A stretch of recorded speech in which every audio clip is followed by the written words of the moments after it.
What's up guys? Ito na nga day 7 at update sa aking project na si Sido Green.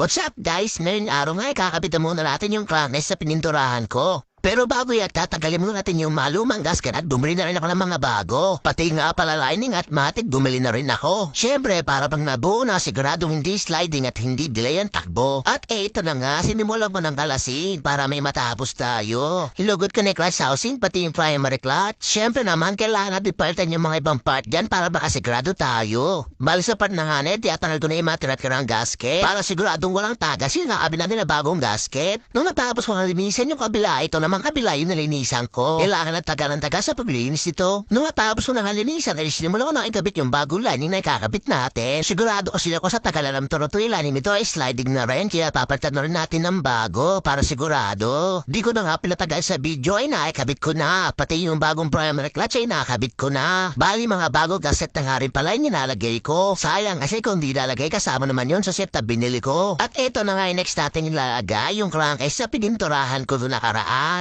At yan na nga, kung makikita nyo ay naikabit ko na, kinakabit ko na lang yung mga tornilyo tapos hihigpitan ko na. Bali nga sa kabilang side ng crankcase naikabit ko na din. Kala ko kasi nakaplay yung video nung kinakabit yung kabilang side ng crankcase, di pala nakaplay. Madalas pa naman nangyayari sa akin yung kala ko nakaplay tas naikabit at natanggal ko na lahat. Tapos di pala nakaplay yung video. Ang galing! Ang galing! O Shasha, balik na nga tayo dito sa makina. Bali nga, kinalas ko na rin yung pinaka-head at kakalasin ko na rin yung pinaka-block niya para ma-check natin yung okay ba talaga. At eto na nga yung nangyayari, gastos balala. Yung block meron ng tama. Alamang ipaparibor o papalitan ko na lang to. What's up guys? So yun na nga. Nagka-problema pa yung block guys. Kakabit na lang sana natin yung makina. Oh. Nagkaroon ng mapa.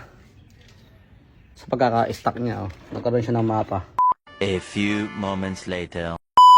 Dito muna nga tayo sa ibang parts of focus. Bumili na nga rin pala ako ng bagong stoplight, pati mga bagong axle, pati nga pala bagong light and disc ay bumili na rin ako. Pati na rin ang bagong brake shoe. At syempre bagong sprocket, harap at likod, bumili na rin ako. At ito na nga, sisimulan natin yung pagkakabit, disisit, pansit. At una ko nga pala kinabit yung bagong light and disc na binili ko. Syempre bagong front axle ang lalagay natin dyan. Nilagay ko muna nga pala ng grasa, syempre para madaling ipasok. Diba guys, walang kahirap-hirap pumasok agad. Ito pala guys, takitan yung bagay yung disc. Ready dito nga pala muna ibang pa, syempre bago lahat ikakabit na natin yung rear fender na pininturahan ko yung tapalodo palikod. Bali flat black nga pala pinintura ko dyan guys. Para malinis lang tignan, di ko na pinalitan yung tapalodo kasi maayos pa naman. At mga kaya na kinakabit ko na yung bagong sprocket. Tapos yung bagong brake shoe ay kinabit ko na rin. Tapos yung axle ilagyan ko na rin ng glasa. Pero syempre para madaling ikabit. At eto na nga, pinorma ko na yung axle at gulong para maikabit na natin. Makikita nyo guys, di naman ako pinahirapan ikabit, dire-diretso lang. Iba talaga pag may pampadulas na nilalagay, madali pumasok yung mga bagay-bagay. Ano daw, nakatayin naman yung mags guys, bagay na bagay. Speedometer naman yung next mong ikakabit. Ali luma pa rin yung kinabit kong speedometer. Wala pa kasi yung aking in-order. Bali nakakabit ko na rin ito pero do pangunahan para siya hinipitan ko na. Di ko na lang basta pinatunan tulad ng ginawa ko nung nakaraan. Tulad ko na nga pala kinabit tong headlight pero di ko pa kinabit yung mga wirings niya. Wala pa naman kasi yung makina kaya di ba padal yung mga ilaw niya. Ito naman yung next mong ikakabit yung lumang stoplight din. Kaso papalatan yung bago yung pinaka-cover lang. Matibay pa si wirings yan guys. Kesa sa nabibili yung replacement. Bali lens lang naman yung sira guys. Kupas na kasi sa katagalan na kaya yun lang ipapalitan ko. Yung wirings guys alam nyo naman gawa ng Honda kaya napakatibay nito. Kung kukumpara mo sa mga nabibiling bago ito kasi guys old year pa talaga to. Siyempre bago ko ikabit check ko muna yung mga bumbilya na kung gumagana ba talaga. Pero okay naman guys kaya ikakabit ko na. Eto na nga itsura na lumang tinanggal ko. Marami ng gasto at luma na rin kaya tatabi ko na lang muna to. Baka may kailangan. Bali, bumili rin ako ng bagong overall box niya. At eto na nga yung moment of truth. Itetespit na natin yung mga kaha. Siyempre, kahit wala pa yung makina, kakabit muna natin sila. Halos marami tayo na nakakabit. Yung kulang naman talaga yung makina talaga. At eto na nga, unti-unti na nabubuo si Sido Green. Guys, lumalabas na ito na itsura niya. Nakikita ko na bagay na bagay. Lagay yung kulay. So guys, hanggang dito na lang. Ito yung itsura ng motor guys. Inside the green. Tapos yung engine niya di ba nagka-problema yung block. Bibili muna ako ng block tapos kakabit niya yung makina para matesting na natin. Yung under niya. Okay na. Pagod. Let's G. At ito na nga ay naging itsura ni Saido rin pagkatapos natin ikabit yung mga ibang kaha niya.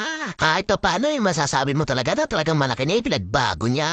Malamang guys, isang video na lang ay matatapos na natin to. Kaya abangan nyo guys yung last part ng video na ito. At ito na nga pala yung makina niya guys, talagang black na lang yung kulang ay makakabit na. So nga di pa nakisama, nagkaroon pa ng sira talaga. Ito na ba si Saido Green guys, yung dating gusugusin ngayon makinis na. Di naman pa motor show itsura niya pero masasabi mo talagang luminis talaga. Di pa kompleto yan guys, marami pa tayo ikakabit. Paki-comment nga guys kung hanggang saan umabot yung video na ito. At i-share mo na rin kung nagustuhan mo yung video para updated ka sa mga susunod kong video. Mas malaki pa ipopogin yan guys sa last na video na i-upload ko. Salamat for today's video. Ingat!